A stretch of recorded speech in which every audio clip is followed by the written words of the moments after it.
9:41 es una gran satisfacción recibir en RPP al jurista argentino Roberto Saba, que ha venido invitado a un evento que ha tenido lugar en la Cámara de Comercio de Lima, el gremio empresarial más antiguo de nuestro país, data de fines del siglo XIX, junto con el Poder Judicial y el Instituto Prensa y Sociedad IPIS.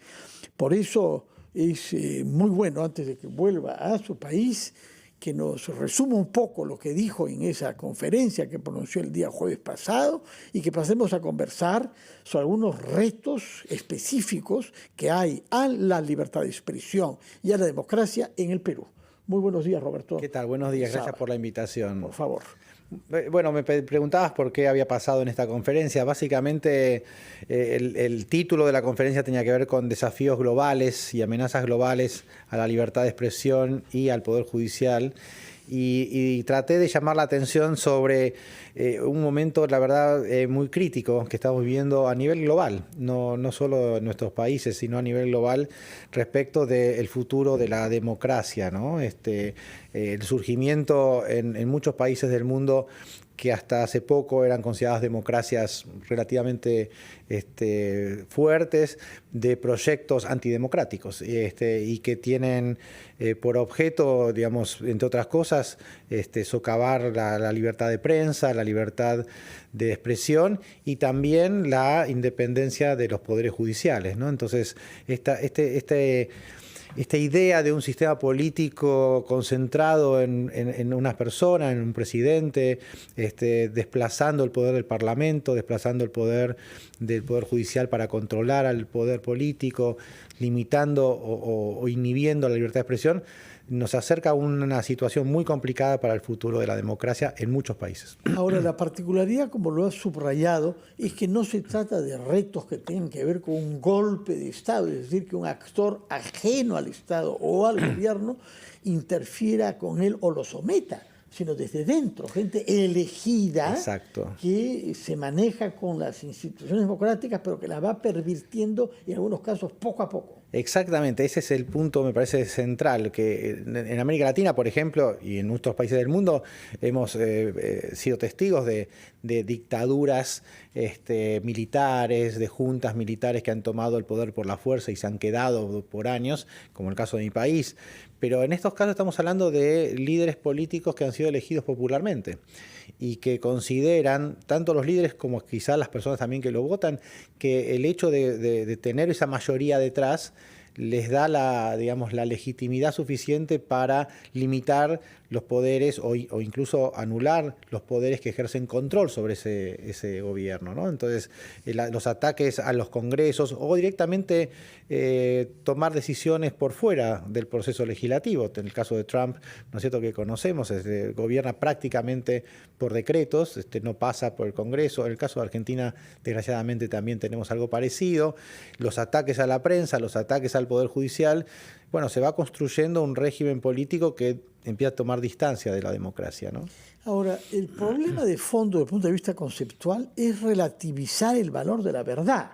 Esto comenzó hace unos años con el concepto de posverdad que usó Donald Trump cuando fue elegido la primera vez para sostener que en su ceremonia de investidura había habido más gente que en ninguna otra investidura anterior. Sí. Y como la estadística mostraba lo contrario, dijo, sí, pero esto es una posverdad. Y después el uso directo del insulto y de la falsedad.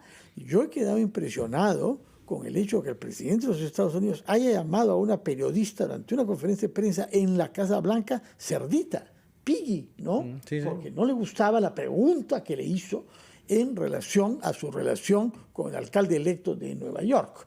Pero además de eso, fue, como me lo precisan en la producción, en el avión durante un vuelo. Sí, fue en el avión. No fue bajo tierra firme. Y por otra parte, se ha referido en varias oportunidades a grupos de prensa que no le gustan, como grupos que no tienen audiencia, para el caso de CNN, y luego mal periodista, mentirosos, dicen fake news, etc. Es un mal ejemplo. Bueno, la lógica es un poco la siguiente. En la medida en que alguien con mucho poder y legitimidad por el voto, como puede ser un presidente, empieza a socavar la credibilidad y legitimidad de aquellos que lo controlan. Y acá yo diría que puedes pensar tanto en los medios como en los tribunales. O sea, la idea de que se empieza a llenar, digamos, las redes y el discurso público con una desconfianza hacia quienes ejercen la libertad de prensa, ¿no? Entonces, si yo logro destruir tu legitimidad como periodista, ya cuando vos me critiques a mí y me señales que estoy haciendo algo mal, corrupción, ¿no?, ya no vas a tener la legitimidad que necesitas para poder. Lo mismo pasa con el Poder Judicial. Fíjate el discurso que se ha extendido por muchos países del lawfare, ¿no? El lawfare, que básicamente es la idea de que un político, por ejemplo, una persona que está sospechada de corrupción y es investigada por los tribunales, contraataca diciendo esos tribunales no tienen legitimidad y me persiguen porque yo soy un político o una política popular, ¿sí? Entonces la estrategia es socavar la autoridad, la legitimidad, la credibilidad de aquellos que tienen que ejercer el control sobre vos. La verdad que como estrategia es impresionante, es muy efectiva, porque si todos los días el presidente está diciendo a los periodistas que son interesados, que responden a intereses particulares, que lo que están haciendo tiene que ver con que ejercen oposición política y no con que ejercen el periodismo. Claro, el día que esos periodistas empiezan a observar mi actividad política, no tienen la legitimidad para poder defenderse, ¿no? Así que sí, es gravísimo, es gravísimo. En el caso de América Latina hay países, por cierto, que han abolido toda forma de autonomía judicial y todo vestigio de pluralismo de prensa. Lo vemos en Nicaragua, lo vemos en Venezuela y desde hace mucho tiempo en Cuba. Ahora, hay el caso particular de México, que ha dado un paso sumamente peligroso hacia elección popular de los jueces. Sí. Y ahí serán jueces quienes tengan más dinero para invertir en campañas electorales, para ser elegidos jueces, y por lo que parece en esta primera han habido jueces que antes eran abogados de narcotraficantes. Sí, no solo eso, sino que, bueno, si querés ahora hablamos de esa elección, pero te ibas a decir justamente, o sea, más allá de los casos ya extremos que vos mencionabas, ¿no? Nicaragua, Cuba, Venezuela, que empezaron siendo algo parecido. El caso de México es muy preocupante porque, otra vez, y acá hay que aclarar también, hay cosas que en el Poder Judicial no funcionan bien. Pero claro, si en base a esas cosas que no funcionan bien estás generando la oportunidad política para que un líder popular como es López Obrador o como fue López Obrador, sobre todo al final de su mandato, diga, estos jueces que obstaculizaron mi gestión, porque le tomaban decisiones que declaraban inconstitucionales sus decisiones, vamos a hacer una reforma constitucional, dijo López Obrador, vamos a dejarlos a todos cesantes. Dejó a todo el Poder Judicial cesante, incluyendo a la Corte Suprema. Eso es un voto con mayoría parlamentaria. Eso es una reforma constitucional en México que se hace con una decisión del legislativo con mayorías especiales y luego con aprobación de estados. Pero como López Obrador tenía mucho apoyo también en los estados, no le costó mucho sacar esta reforma constitucional. Y entonces lo que tenés ahora es que este año, en junio, se votó popularmente a la mitad del Poder Judicial, la otra mitad quedó, y en el 2027 se va a votar a la otra mitad. Y no puede haber cambios, no puede haber un ataque de sentido común en la presidencia. No, la verdad. Bueno, algunos esperaban que Sheinbaum, digamos, detuviera este proceso, pero no lo hizo. No lo hizo. Vamos a hacer una pausa, vamos a detenernos nosotros unos instantes para retomar nuestra conversación con Roberto Saba y enfocarnos directamente no tanto en lo judicial, que es gravísimo, sino en la libertad de expresión y de prensa. Vamos a la pausa primero.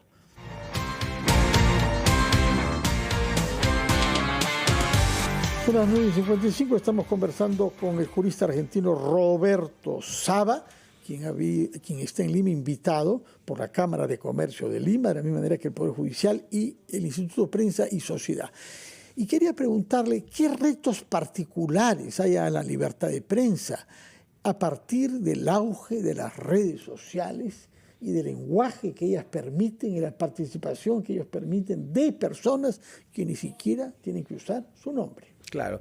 Bueno, digamos que hay dos problemas que me parecen más importantes y urgentes. Por un lado, como bien decías, el uso de las redes sociales para producir inhibición y silenciamiento de voces críticas.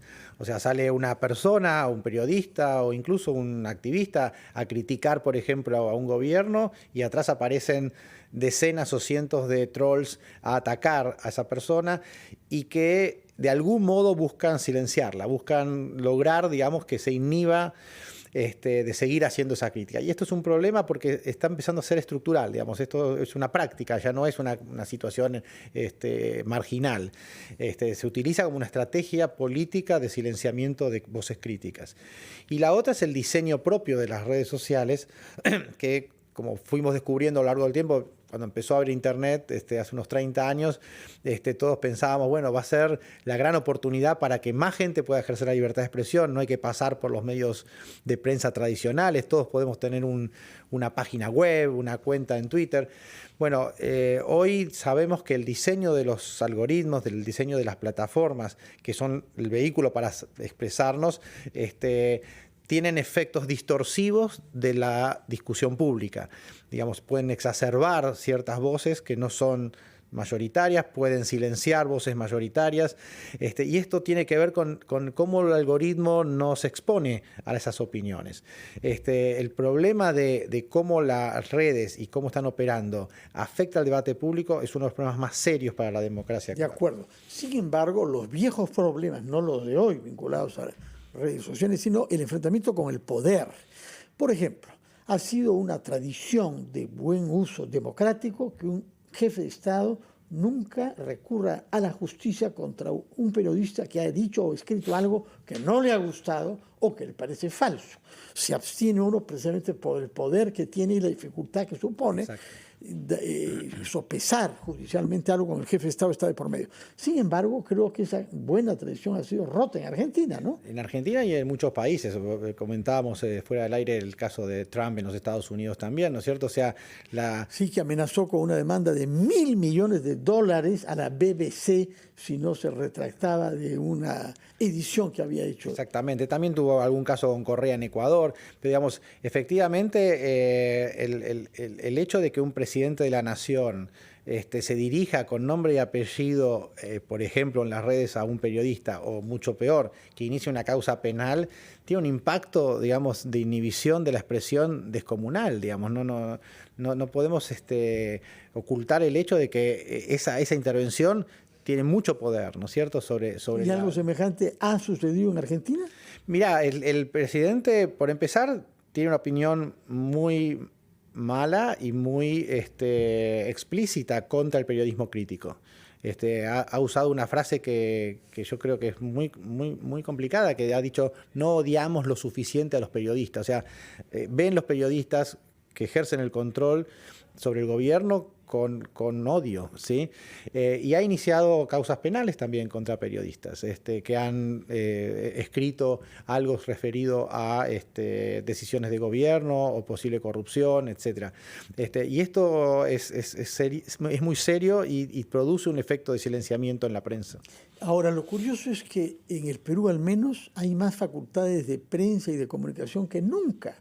Y son carreras muy solicitadas por jóvenes que quieren comprometerse con valores en su país y que consideran que el periodismo es una buena manera de hacerlo. Poner el foco sobre minorías que no están visibilizadas, contra arbitrariedades, contra injusticias, contra la desigualdad.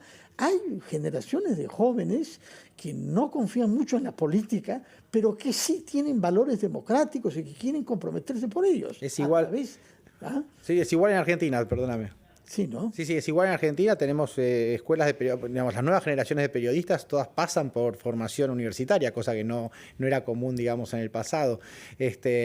Pero, digamos, hay un compromiso democrático, yo creo, de esa gente, pero creo que tenemos que tener mucho cuidado con lo que se está haciendo desde los gobiernos. Hay gobiernos autoritarios que están tratando de impedir la crítica desde la prensa, ¿no? Muy bien. Nosotros hemos tenido un presidente que ha elegido el año 21, como usted sabe, Pedro Castillo, con un ideario marxista-leninista que preveía terminar con el pluralismo en la prensa. Felizmente que duró poco. Usted sabe, a pesar de que hay algunos abogados argentinos de mucho renombre que vienen de vez en cuando aquí para defenderlo, ¿no? Usted sabe a qué me refiero, ¿no? Alguno que ha sido presidente, creo, de la Corte Interamericana, Scaroni. Muchísimas gracias, Roberto Saba. Gracias por visitarnos y gracias por compartir sus experiencias de Argentina y del resto de América Latina y por haber participado en este evento que ha unido a un gremio como la Cámara de Comercio de Lima con el Poder Judicial y con el Instituto Prensa y Sociedad IPIS.